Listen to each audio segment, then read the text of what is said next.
کہ کسی نے حالت روزہ میں اگر اسٹیم لی جسے بھاپ لیتے ہیں تو کیا اس سے روزہ قائم رہے گا یا نہیں؟ دیکھیں اس سے روزہ ٹوٹ جائے گا، کیونکہ جب آپ اگر اس طرح لیتے ہیں جیسے کوئی برتن میں پانی رکھ دیا ہے، اس میں بعض اوقات وکس وغیرہ بھی ملا لیتے ہیں، اور یہ نزلے کے لیے خاص طور پہ کرتے ہیں، اور اوپر کوئی چادر وغیرہ لے کے پھر اس کو سانس کے ذریعے آپ اس لیکوڈ، اس کو جو بھاپ ہے اس اندر لے کے جاتے ہیں، تو بھاپ فی نفسی ایک لیکوڈ ہے، اور وہ اگر آپ کے ناک کے ذریعے اندر چلا گیا اور آپ ارادتاً قصداً جان بوجھ کے لے رہے ہیں، چاہے کسی بیماری کی وجہ سے ہو، تو بہرحال روزہ ٹوٹے گا۔ تو اس لیے یہ اسٹیم وغیرہ حالت روزہ میں ہرگز نہ لی جائے۔ یہ بھائی نے فرمایا کہ نفلی روزہ رکھنے کا طریقہ کیا ہے، کیا روزانہ رکھیں یا کس طریقے سے رکھا جائے؟ دیکھیں بہتر یہ ہے کہ آپ تمام چیزوں کا اعتبار کریں۔ آپ کے نفس کا بھی آپ پر حق ہے، آپ کے بیوی بچوں کا بھی آپ پر حق ہے، دوستوں کا بھی حق ہے، اسی طرح کام کاج کا بھی آپ کے لیے اس کا لحاظ کرنا ضروری ہے۔ تو بعض لوگ اگر لگاتار روزہ رکھیں تو طبیعت چڑچڑی ہو جاتی ہے، کسی سے بات کرنے کو دل نہیں چاہتا، کام میں کوتاہی ہوتی ہے کہ غنودگی ہے، جھٹکے لے رہے ہیں اور صحیح طریقے سے کام نہیں کر پا رہے، بیوی بچوں کا حق پورا نہیں ہو رہا، تو پھر ایسے لگاتار روزہ رکھنے کا کیا فائدہ ہے؟ اور نفس کو بھی مشقت میں آپ ڈال رہے ہیں۔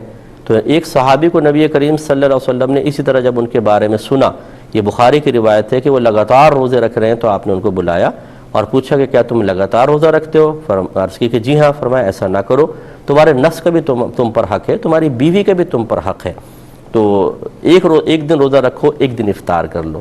اس طرح سرکار نے ان کو مشورہ دیا۔ تو حضرت داؤد علیہ السلام کے روزوں کو سرکار نے بہترین روزے قرار دیے کہ وہ ایک دن روزہ رکھتے تھے اور ایک دن افطار کرتے تھے، یعنی افطار سے مراد روزہ نہیں رکھتے تھے۔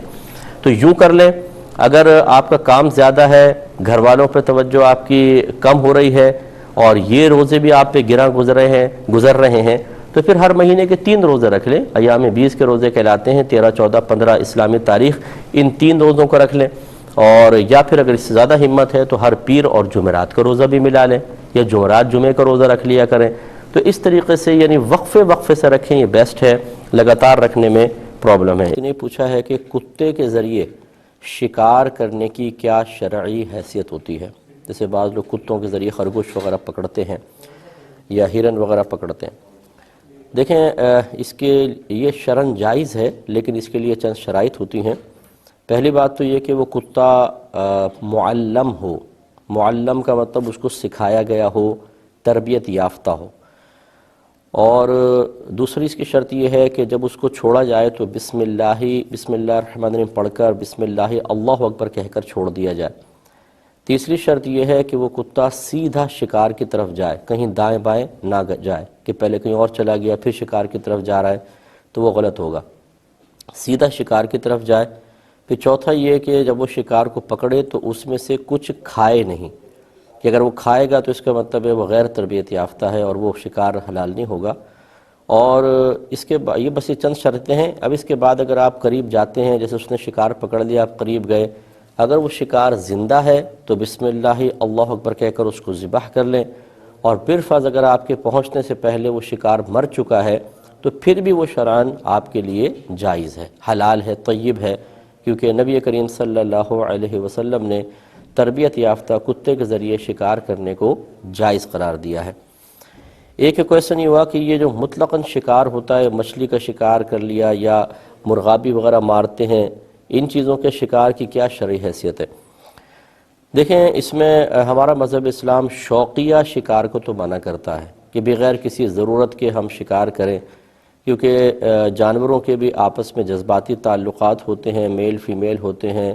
بعض اوقات ایک ماں ہے جو بچوں کو پال رہی ہے، چھوٹے بچے ہوتے ہیں، جیسے مرغابی ہے مثال کے طور پہ، آپ ماں کو مار دیں تو بچے خود بخود مر جائیں گے۔ تو یہ شریعت نے شوقیہ شکار کو منع فرمایا ہے۔ ہاں اگر مقصود ہو، کوئی صحیح مقصد ہو تو پھر جائز ہے۔